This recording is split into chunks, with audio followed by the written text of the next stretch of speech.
Okay, we're going to do one more video today. I'm going to actually combine chapters 12 and 13 together because I don't think 12 is going to take very long.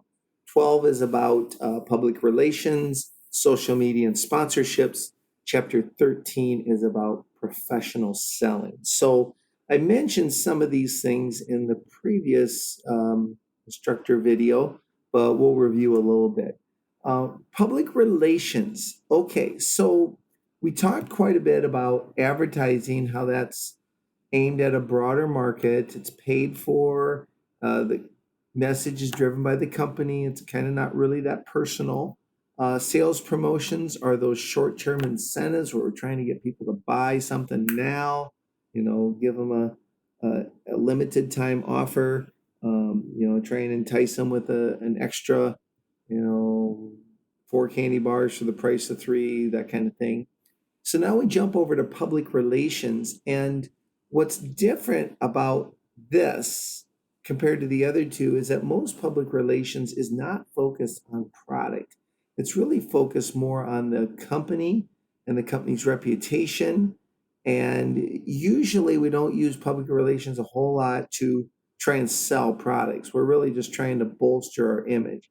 Now, that's not to say that we don't have a press conference. Like Apple doesn't have a press conference to introduce the new iPhone, or we'll use a media press release to introduce a new offering or a new product. But quite often, that's really not the case. And so, what we're trying to do is create image for the customers, trying to promote our company values, our brand, our corporate identity. And the theory is that, well, if people like what we stand for and like who we are, then they're also going to like our products. Um, it's a very important marketing tool, and it's considered sort of a supplement to the sales effort. But it's not like the other tools where we're directly just trying to sell product, or more trying to promote the organization. Public relations is also very effective at trying to deal with crisis. Sometimes this happens where a company has to act fast.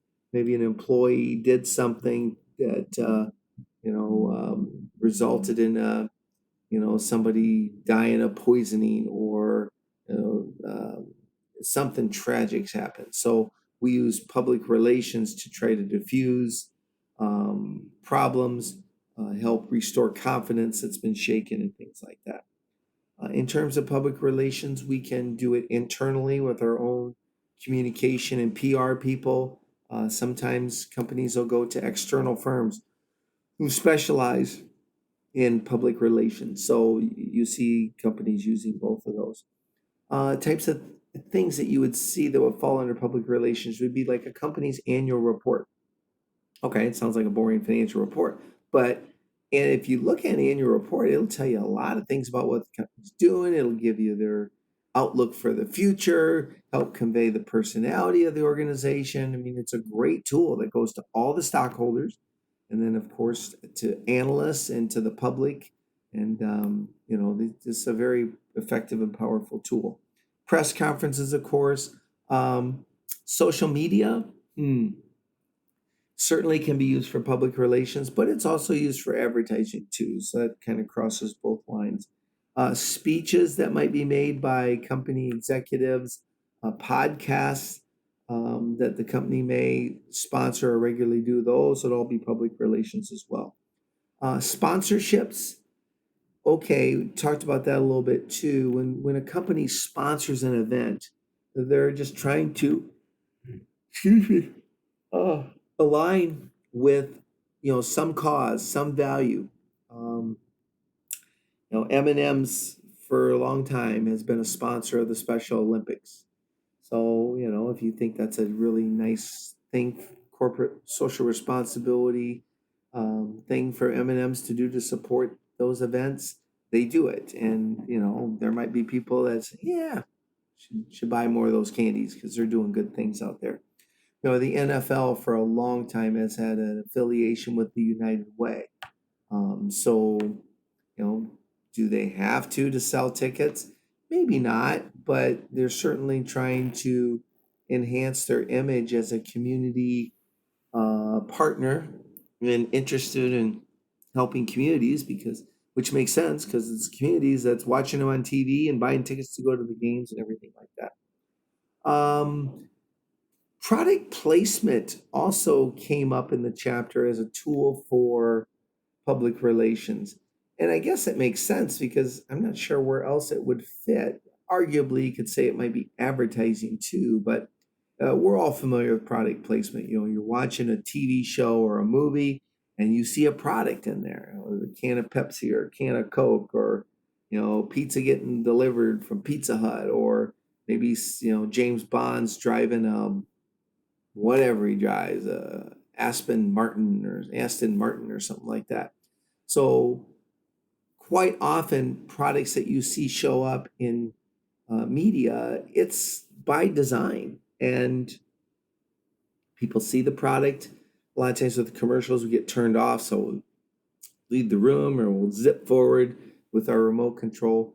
If products are part of a movie that we want to watch, we're probably going to tolerate it and maybe even like it. So sometimes products placement, it's just in there because the movie wanted it and they don't pay the company anything. I didn't know this, but in reading your text, they said if you remember the movie Castaway with Tom Hanks and all the Federal Express packages, they said that Federal Express did not pay to be featured in that. Obviously, it was really important to the storyline. That's how he got Wilson as volleyball and things like that. But there are companies who will pay a lot of money to be in a movie and to be part of it. Social media, gosh, here's an area where I feel like you guys should be teaching me. As I am older, I'm doing social media, but I don't feel like I'm as comfortable with it as the upcoming generation. But here's the thing to say about social media. Um, it's growing, it's exploding. It is a great way to reach people. And I see the future for social media only getting better and better. Now, I don't think we're anywhere near throwing our TVs in the garbage can or just not listen to radio anymore. But the trends are showing that companies are spending more and more of their marketing dollars on social media. Last count, we're up to about a third or so of marketing budgets being spent on online and social media types of marketing. And it just makes sense. Our phones are always attached to our hips. And so we're looking at them all the time. Um, the other stuff is still good. Newspaper is not going anywhere. It's just slowly declining. Magazines are still going to be around. Billboards, I mean, we're still going to drive around. Radio, TV, it's all important, but we're just seeing more and more of social media. So the better adept you can be in social media and understanding that, better off you're going to be. And I really can't think of a business today that wouldn't benefit or shouldn't have social media somehow in its marketing campaign. But it's just growing to be a bigger and bigger part. It's inexpensive, it's engaging, and again, we're just with it all the time. To be on TV, that's great, but people got to sit down and watch TV, and they don't do that all day. With social media, you're getting people throughout the day because probably hardly ever an hour or two goes by where you're not looking at your phone or you're not on your computer. So it makes it really powerful. All right, so that was short, but that's really all I had to say on public relations, social media, and sponsorships. And I want to move on to the next chapter, which is chapter 13 on professional selling. I really like talking about this chapter 13 on professional sales. It's not that I don't like the other marketing, I just find this to be a very fascinating field. It's said in your text, and it really is true, is that until somebody sells something to someone else, nothing happens in the business world. And it really is that important. Buyers just don't appear out of nowhere. And while there are many functions that are very important, It's hard to imagine a business being successful if their management didn't know how to lead people, or if you didn't have skilled designers or scientists or engineers or production workers to actually make a really great product. Well, then you don't have a business. I mean, so everybody's important. Um, but quite often, we have very talented people who can make things, and you have customers out there who want things. But if there isn't someone to facilitate bringing those people together, then it doesn't matter how cool products you make or how bad somebody wants something. If there's not somebody to put those two together, then you got a problem. And marketing fulfills that function to a degree through some of the vehicles that we've been talking about.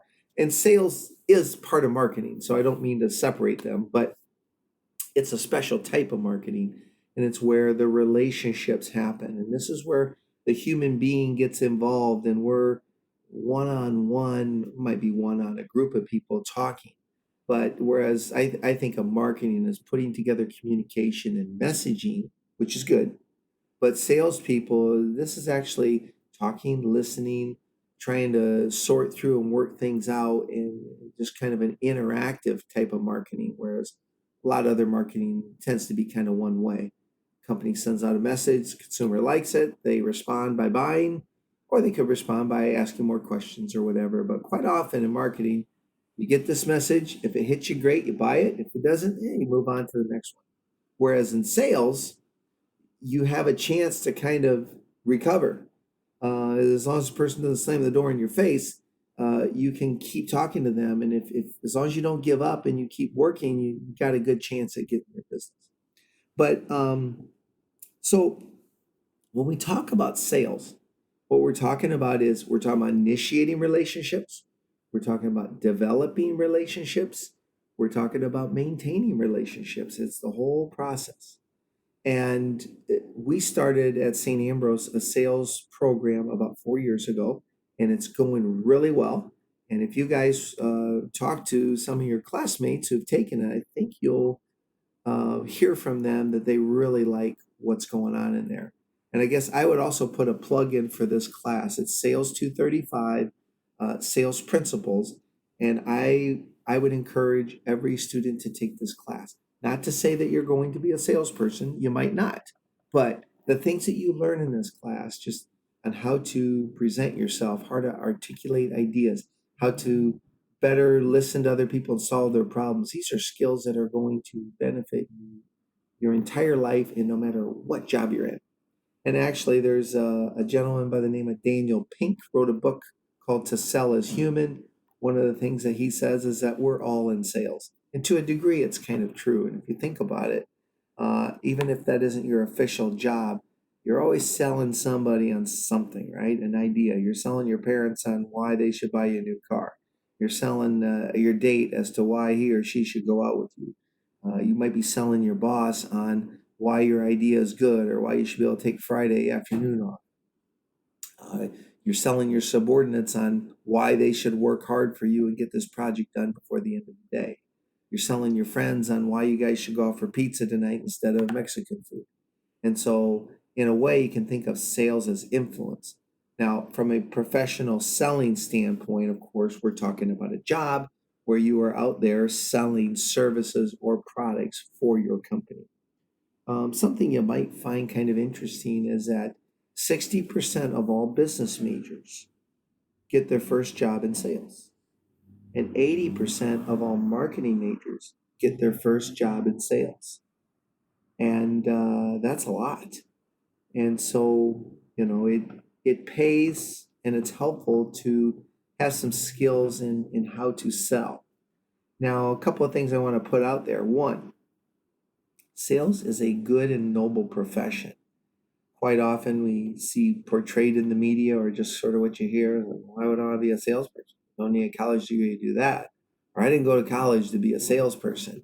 Well, the truth of the matter is, look out in the world, and there are people who are in sales who didn't go to college or didn't graduate from high school. That is true. You can sell cars and you can sell houses without a high school or a college degree. Um, I'm not going to deny that. There's, Bill Gates doesn't have a college degree, and he started up Microsoft. So, that is true. But most people out there who are in sales probably do have college degrees. Why? Well, because to be a good salesperson, you have to be really smart. You have to solve problems and you have to help people. And what the types of things you learn in college uh, help you to be a better salesperson. So, yes, it's true. You do not have to have a college degree to be in sales, but you're probably going to be a much better salesperson with more education and with more maturity and things like that. Okay. Sales is an awkward position at times because there's a lot of role conflict. As a salesperson, you're trying to sell product and services for your company. That's who signs your paycheck. And so you want to do well by them. On the other hand, to get the sales, you're always trying to make the customer happy. And so sometimes, the customer may want something that's not in the best interest of the company. And then you have to navigate, well, how important is it for the customer to have it? How important is it for the company to have it? And it's a real toughie. A lot of sales is negotiated. So, if I'm going to go out and talk to if I'm a steel supplier and I talk to a client and they want to buy steel from me, well, truth of the matter is, I could probably sell the steel for $10 for, I don't know what steel costs, but I could sell it for $100 a ton, or I could sell it for $120 a ton. There's no right or wrong answer. Of course, they want to pay less. My company wants me to charge more.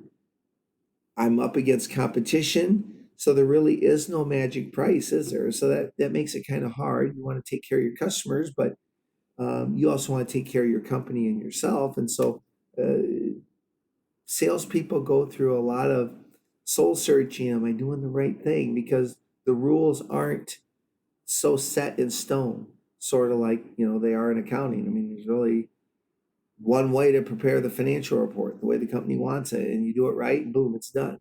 On sales, it's a little grayer area there. So it's challenging, it's fun, it's an interesting job. You have a lot of variety. You get to meet a lot of different people. You get to do a lot of different things. You either have to or you get to travel, depending on how you look at it. Your schedule is flexible. So that's good if you like flexibility. It's not good if you don't like flexibility. Some people, I want to go work at 8 and I want to come home at 5. Sales probably isn't for you. Salespeople oftentimes take people out to lunch, take people to the ball game at night. They might not get home till 11 at night and they're doing work, but it's pretty fun and pretty easy work too. So you just have to look in terms of your personality and your lifestyle and the types of things that you want as to whether or not that's a good job for you. But what I will say that I think is really cool about sales is that it's a helping profession.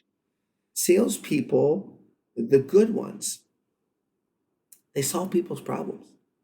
They figure out what your problems are. They learn about that by researching your company, by talking to you, and then they try to come up with solutions. And ideally, if their product or service can solve your problems, then you've got a good relationship. Sometimes your company is not the best one to help the customer. And that's where it takes a big person to stand up and advise your clients, hey, maybe you're better off not buying from me right now. Maybe you're better off doing X, Y, or Z. But the better you can establish your reputation as a good, honest, ethical person, the sales will come. Your name will get around and people will trust you and then they will come to you for all sorts of things. And if you're known as someone who is smart, someone who is a good problem solver, then people want you to provide things for them, not just for the product that you give them, but also the knowledge, the insight, the perspective. And sometimes that can be worth more than anything. And there are a lot of people that price is really not the issue. The customer will be like, I like you. I like the way you think. I don't care that you charge me 20% more than the competitors. I think you're worth it. That's ideally where you want to be in sales. But easier said than done. Everyone wants to hang on to their every last dollar that they can because, right, more money in your pocket allows you to do more things. So, but kind of jumping around on things here, but with salespeople, the best way to succeed in that is to take care of your clients, be a problem solver, create value for your customer. Your customer's going to pay you in money. That's what they need to do. But the key is if for every $1,000 that the customer pays you, you need to deliver them $1,200 worth of value, $1,500 worth of value, $2,000 worth of value. As long as you can deliver more value than they're paying, then sales in a way is kind of easy, right? I mean, who of us wouldn't want to put $1,000 down to get $1,200 back, right? That seems like a great investment. And so if you look at it that way, it's kind of a fun, exciting game. How do we help people do their jobs better, do their businesses better? And that's what salespeople really are all about. There are different types of salespeople. Your text talked about that. Some people, they will sell the product, the services. Some people are missionary salespeople. They gave the example of the pharmaceutical salesperson. Who do they call on? They call on doctors. But doctors don't buy the medicine, but doctors make the decision and they give the prescription to the person who buys, the patient who buys the medicine, right? And then the insurance companies reimburse and all that. So that's kind of interesting. You have inside salespeople, people who work in stores where the clients come to them and then you help them out. You have the outside salesperson who they go out and they meet the client. You have the prospectors, they will go out and cold call on clients who don't even know them. And so there's all sorts of different types of salespeople out there and all sorts of different types of sales jobs. Some sales jobs are more about customer service. Some are more about striking up the new deals. Um, Account managers, there's a book of business. You take care of your clients. There's opportunities to have them buy more, but a lot of maybe 80% of your job might be just fulfilling what they currently need and keep filling up the reorders. Some sales jobs are more kind of customer support, where sales are involved, but a lot of it is customer service with a little bit of sales. So you'll see different jobs and they'll have different wage, salary levels, different bonus systems or commission systems. When we think of straight sales, you're generally thinking about the guy or the gal who, all right, I sell boats. And if I sell no boats this year, my income is zero. Let's say I make $5,000 for every boat I sell. I sell 10 boats, I make 50 grand. I sell 20 boats, I make 100 grand. I sell 100 boats, I make 10,000 grand. Did I say that right? Yeah, I think maybe not. But that's another thing exciting about sales too, is that your potential is limited to how hard you want to work and how well you can perform. And with the world market of 7.4 billion people and growing, there's potential there, to make a ton of money, which is kind of fun. I don't want to get on the money wagon too much because I think once we end our life, we can't take our money with us. And if you're the thing you have to say at the end of your life is, well, I made a lot of money. I'm not sure that's a great life, but that being said, money is very powerful. It lets you create a lifestyle that you want. It lets you to do the types of things that you want. It helps you to help the type of people that you want. So, not here to get into an argument of who the greatest people in the world are. If you don't like him, that's fine. But, for example, Bill Gates. I mean, I can't dispute the fact that, the guy's made over $100 billion. It's way more than that, I'm sure. But I remember when he made $100 billion, he signed this pledge to give away 90 billion of it during his lifetime. So poor guy's left with just $10 billion. How are you going to make it? But, you know, and people could criticize him for that. But hey, that's $90 billion. He didn't have to give to anybody, but he's chosen to do it. You can see where you read about him and how he's doing a lot to try and help education. He's over in Africa trying to help cure diseases and putting money towards worthy projects. So, he's had a lot of influence because he was successful and he did have a lot of money. And so I'm sure he takes pride in that and probably feels pretty satisfied about it.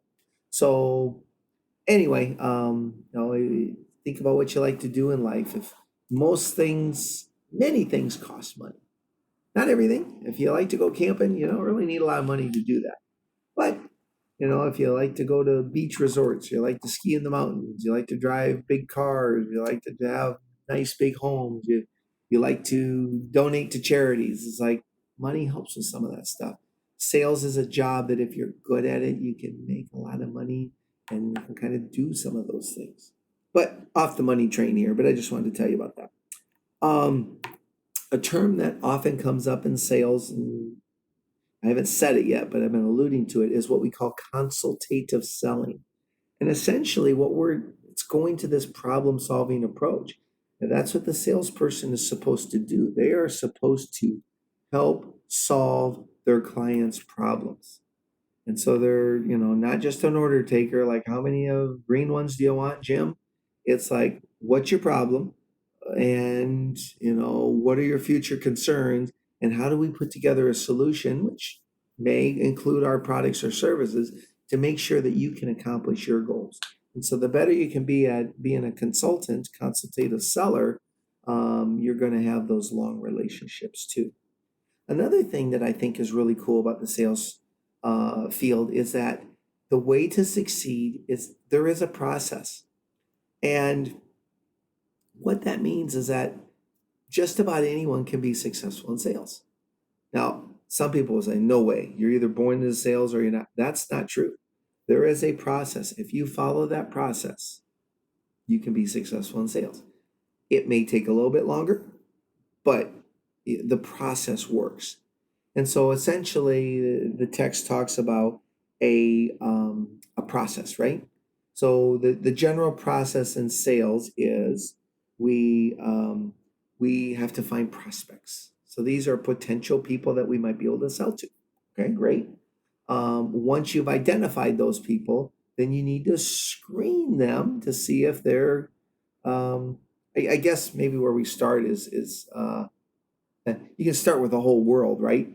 But then you kind of break it down into, yeah, so let me start this section over. You break it down into some leads. So these are, a list of people, a name of clients, and you don't even know if it's going to work out, but you got to start somewhere. And then going through these names before maybe you call on them, you might research them a little bit and you might kick some out and say, nah, they wouldn't need our services, or it doesn't make sense for us to go there. And then you identify some clients that are worth calling on, and I guess we'll call those prospects, right? And we will qualify them to see that they're still a fit. And then we're going to approach, we're going to plan a call with them. And before you go in and call on somebody, you think about, well, what might they be interested in? What are the questions I want to ask them? How do I get this relationship started? So you do a little bit of thinking there. And then you go in and you what we call the approach. So you start talking to them, you start learning about them, you try to build some rapport, build some trust. And then you need to move into your presentation, where you try to match what you have to offer with the problems they're trying to solve. And you make that presentation and try to get them to work through the process and see if you're a good fit for them. And if you're not, you really should probably just walk away anyway. But hopefully you are. If you've done your research on the front end and you see how you can help these people, you would like to do that. And so you work through that. Most such selling situations, you're going to have what we call objections. So people generally just don't accept your presentation and say, that sounds great, order me 25. They usually have an objection and they'll say, well, I'm not ready to buy today. Or that sounds like a good product, but boy, it seems pretty steep in terms of price. I can't afford that. Or, our budgets are just spent this year. We don't have any money to spend for till next year. Sorry, there's nothing I can do. Or we're pretty happy with our existing client. Or, my boss's nephew currently provides the services. So all sorts of roadblocks that are going to come up that make you think, oh, shoot, I can't make the sale. And sometimes an objection comes up that there's nothing you can do about it, and then you just need to move on. But most objections really can be resolved. It's just you need to take a different approach. You need to dig a little bit deeper to maybe find out what the real problem is that they aren't telling you, or maybe you need to work a little bit hard to find them a better solution. And it's not usually, oh, well, they'll buy from me if I drop the price 10%. That happens once in a while. But a lot of times, most of the time, I'd say people don't buy from you not because you're too expensive. They buy because when they look at your price and they see what you have to offer, they're just not convinced that you're giving them more value than somebody else. And so you need to persuade them that they are getting more value with you. And if you can't deliver that value, then you probably haven't earned the sale. And that's okay too. We're not going to sell to everybody in the world. And then if you're able to get through these objections, which sometimes can take a long time and not just in one call, but you may have objections that come up over the course of 1, 2, or 3 years. But eventually, if you feel like you can move past that, gain their trust, okay, then you've got to make the close. And one of the biggest mistakes that salespeople make is they don't ask for the order. You have to ask for the order. That's your job. Now, sometimes you can make it easy to ask for the order because you've done such a good job in the whole process that the client might say to you, well, gee, I don't have any other questions. This sounds like a really great deal. Okay, but you're still the one that has to put the contract in front of them and say, well, why don't you sign here? Or, well, Linda, I can get 250 of these by next week. Would you like me to invoice you for that or whatever? I mean, but you have to ask the question and get the client to say, yes, I would like that. It's your job as a salesperson. Don't ever expect the client to ask you for the order. That's not their job. If they do, you're lucky. But that's not what they're that's not what they usually do, and you better not count on it. So the close, and it can feel intimidating because nobody likes to hear no. But if you've done a good job in the process, a lot of times when you ask for the order, you're 90% confident you're going to get it because you've done a good job up until that point. But let's talk about rejection for a little bit. It happens and it will happen. The best salespeople probably succeed less than 20% of the time. Some might be more, but quite often you're going to hear no more than you hear yes. I mean, expect to hear no 80% of the time. Does that mean you're a bad person? No. Does that mean you're a bad salesperson? No. It's just the nature of the game. There are a lot of good reasons why, good clients that are going to be yours in the future are saying no now. And I gave you some of them earlier. If your budget is overspent, you may not have a choice. Even though you like the product, you like the guy, you like the product, you can't buy till next February. That might be a reason for no. Maybe a company's currently in a long-term contract and it doesn't come up for 2 years and they don't want to break it, or it's too expensive to break it and they shouldn't break it. Okay, well, that's a no, but it might become a yes later. Um, Sometimes there's just all sorts of reasons. Someone's in a bad mood. Um, Someone just got chewed out for something else totally unrelated to your sales. So they're in a bad mood that day. Well, you might be able to come back later and it's a little bit different. So you're going to get no a lot. What you have to put your faith in is if you know your product, you believe in your product, you can show people good value, that you're going to be successful. Now, it may take 20 calls to get 2 clients. Okay, well, that's part of your job. And hopefully, those 2 clients, are going to pay you enough to help you make a nice monthly salary. And, again, and 2 more clients every month. By the end of the year, you have 24 clients. Let's say on average, each of those clients profited you $5,000. You made $120,000. That's not a bad living. Some salespeople make millions of dollars a year. Some make 6 figures. Some make 5 figures. Different people work harder. Some people have better luck, good territories, good training programs, good customer service. There's all sorts of reasons. But the system is what it is, and you follow that process. You can learn the process. You'll get better with the process the more you practice it. But these are just kind of the way that it's done. I do think it is interesting that Many people don't want to go in sales because they don't want to get rejected. And I get it. Rejection is no fun. But on the other hand, you know, we get rejection a lot. Maybe we just don't think of it in that way. If a scientist is in a lab, he gets rejected 19 times out of 20 because chances are his formula didn't work, right? He's working towards his success. At work, whatever your job is, I guess we sometimes get conditioned to be successful all the time. Maybe if you're on the assembly line, hopefully you're not wrong more than you're right. But a lot of times in marketing, if I'm an advertising agency, right, and I pitch an idea to a client, we don't think of that as sales, but you're really selling them on your concept. A lot of times you have to come up with 9 different ideas before you find the one that the customer likes. So I think what we need to do, just as professionals, not just sellers, but we need to have a different approach to rejection. And it's not the end of the world. Sometimes it's just we haven't found the best solution yet. Let's just keep working. Your little kid goes out and learns to ride a bike and they fall down the first time. Okay, the bike rejected them. But you just get up and you try it again, again, again. Eventually you learn how to do it. So in sales, you get a no, you just move on. And maybe you weren't the right provider for that person. But it is a numbers game.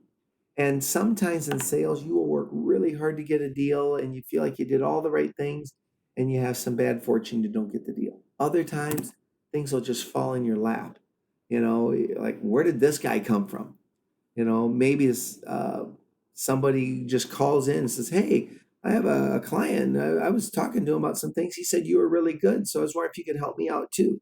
That might be a person that you didn't even call on or wasn't even on your list, but they might end up bringing you business and profits. Why? Because you were doing your process and you were being diligent and faithful. You create a great reputation. Other people started talking about you and referring you.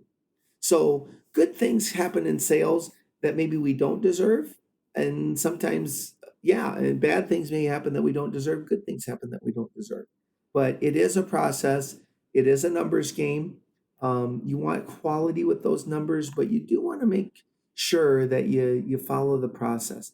I think the text mentioned it. They talk about the funnel system, right? You dump 1,000 people, prospects, and you figure out which ones to talk to. Then you call on some, and as you go down the funnel, people are going to drop off. But at the end, you're going to have 10 clients who are customers, and that's how you make your money. But sometimes you need to go through those 1,000 to get to the 10. Everyone was like, well, let's just identify the 10 from the beginning. Well, that's nice, but we don't know that. It's too hard to do. So you just have to accept that maybe it's not going to be your client or not your day, or maybe it's your client, but not for 2 more years. Or, you may have a client that you call on for 30 years and you never get their business. But you're going to have a client that you call on the first time and boom, they're a client for life. So it's a system out there, and the better you understand that and the less personal you can take it, the easier it is to manage your ego and to be successful. So what else do I got here? Just some terms. Pipeline. That means we always want to be working on new prospects because sales is a process, right? Getting to know people. Generally, you don't walk into somebody, talk to them in that day, walk out with an order. Sometimes you're getting clients, you're getting to know them. It might take 6 months, a year and a half, 3 years until you actually get business from them, which means that you need to keep building your pipeline, building prospects, having people at different stages so that someday when you lose your current clients, you've got new ones to take their place. We do talk about conversion ratios in sales. So what percentage of calls did you get appointments? What percentage of appointments did you get clients? What percentage of first-time buyers turned into repeat buyers? And it's important to study those statistics. And if you're falling below averages for your company or your industry, you want to take a look at what could I be doing different? Because other people are able to do this, so I probably should be able to as well. And if you find magic formulas like, wow, my conversion formula is 3 out of 4, everyone else is 2 out of 10, then you can write a book and become a millionaire. Keep doing what you're doing, right? So that's good as well. We talk about activity goals in sales. So there are certain activities which will lead to sales, not immediately, but over time. So activities such as, how many people did you call on the phone? How many people did you send a card to, whether it's a thank you note or just an introductory card about services that you can provide? How many visits did you make a month to existing clients, to new prospects? And quite often when people are struggling in sales, you go back and you look at their activity, and there's your answer. When you do the good activities, it's going to lead to sales. It's a system, it's a process, it works. So quite often sales managers will monitor what's your activity. And there really is no substitute. If you need to make 30 calls a week, you got to pick the phone up 30 times a week. And you can't make excuses for not making up those calls, because 2 calls is not going to get it done. You can't expect to have that kind of a luck. A win-loss analysis. So what we do here is we look at a client that we succeeded with, that we were able to sell to, and we look at, what did we do? Oh, you know what? I cut an article out of I copied an article out of a trade publication that was relevant to his business, and I sent him that. And then I called on him, every week for 6 weeks. And then I took him to lunch, and then I gave him a discount on the first order, and now he's a regular customer. So by studying that, maybe that's something you duplicate with other people. And look at why did you lose the deal? It's sometimes we want to just move on and say, I don't know why, but you want to know why you lost the deal so you don't do it again. Maybe I didn't follow up with a phone call. Maybe I tried to close the deal too quickly or on the first call. And so learn from that. That's what that win-loss analysis is. And so we should study what we've done to help us do better in the future. Let's see. A lot of sales is, there's an incentive there, right? Now, you'll hear that the guys at Best Buy, they don't work on commission. They're there just to help you. Okay, that's fine. That's great. They're getting an hourly wage, and out of the goodness of their heart, they're going to try and just take good care of you. There's nothing wrong with that arrangement. But in many sales positions, the company wants you to sell a lot, and they don't want you doing just the minimum to keep your job. And so they set up incentive systems so that if you sell 100 versus 50, you're going to make a lot more, or you're going to get rewards. You're going to get a company car. You're going to get a bigger spending allowance. You're going to get the vacation that goes to the high salespeople, or you're going to get more money. And so it's kind of, sales is a win-win situation for a lot of people and a lot of companies, right? If I'm a salesperson, I do really, really well in sales, I'm going to get lots and lots of rewards and money, and my company is going to make lots and lots. So we're all happy. And, I'm a little skeptical of companies that don't have incentive systems for their salespeople, because it really is hard. Why would I want to bust my tail, work Friday night till midnight to get the sale when it's not going to really impact me financially? And so, I'm not saying that we want people to be workaholics and just work, work, work to make money, money, money, but you sort of want that incentive there. I want you to work hard. And if you do work hard and you are successful, I want to share in the rewards with you. And that's sort of the whole philosophy of sales. It's a pay for performance type of position, not just here's your salary, go out and do the best you can. With that system, some people will do great with it. Some people will take advantage of the system. So I guess enough on that. Ethics, super important in sales. And certainly at St. Ambrose, we teach people to sell the right way. That means you do not lie to your client to get them to buy something. You don't deceive them by, trying to hide extra charges in their bill when you didn't tell them about it. Um, you don't falsify information or exaggerate information just to make your position look good or tear down your competitors. You are a person of integrity, and you play by the rules, and of just being a good human being, a good ethical person. There's nothing wrong with charging your clients a higher a dollar amount. That there's nothing illegal or unethical about that. But you want to do things right. Um, and again, with sales, your best asset is your reputation. You blow your reputation, and nobody will trust you, and you won't have a career in sales anymore. A lot of businesses have a code of ethics, and salespeople would abide by that as well. A few issues that do come up in sales that you have to be careful with.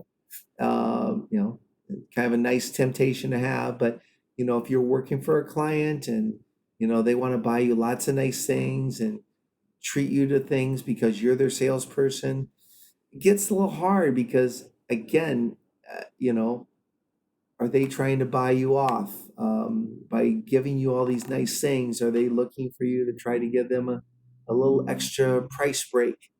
And that's price. I guess it would affect your commission, but mainly it affects the company, not your own pocketbook.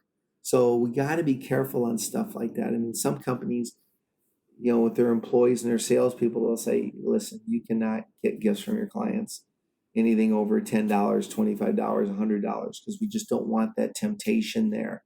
Some private business people will say, well, gee, if this salesperson can save me 500 grand and all I got to do is give him 50 grand in goods and services or something, I just made 450,000. Now that's not ethical on their part. They shouldn't do that. But there's people out there like that. And as a salesperson representing your company, we would want to encourage you as, Ambrosians and good business people to not partake in that. It's just not right. You might get away with it. You might not. But generally, when you're acting unethically, it comes back and it bites you. And again, you don't have that reputation going forward, which is your most valuable asset of all. Marketing and sales definitely work together. Salespeople usually just they're trying to sign and close the deals. The marketing people oftentimes are trying to get the information out there and get people to that point where they're ready to buy. But the salespeople usually close the deal. Um, there are salespeople sometimes work for the company. They might be a manufacturer's rep where they don't work for the company, but they will sell the company's products and maybe not just their products, but they might sell other products, which can lead to some conflict of interest. On the other hand, um, sometimes depending on the client, company A is good and company B is good. So think about commercial insurance. If you're a broker, you could sell insurance for 50 different companies. Well, depending on what the client's needs are, sometimes company A is the best for them, and sometimes company F is the best for them. So it's not necessarily a bad arrangement. It's just sometimes tough to sort it all out. So we could talk a lot more about sales, but that's pretty good. So I think I might have exceeded the time on my other video, but this one includes 2 chapters, and we'll conclude for the day.